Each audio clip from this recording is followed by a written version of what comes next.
na maisha kuna kupanda na kushuka.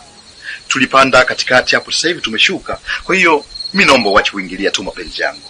Ni too much, Shinondo. Sio mwanamke ndo akupande kichwani namna hii. Mbona wanawake wazuri kama sisi tupo? Umeshindwa kutuona? Shinondo, mbocha mambo yako bwana. Afu sikia nikwambie kitu Shinondo.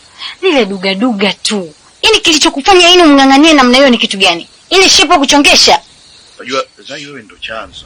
Mimi nilipata ajali kwa ajili yako, unajua, na nikakaa muda mrefu sikwenda kazini, nikafukuzwa. Kwa hiyo mambo mengine yaache tu. Shinondo, basi sikiliza Shinondo.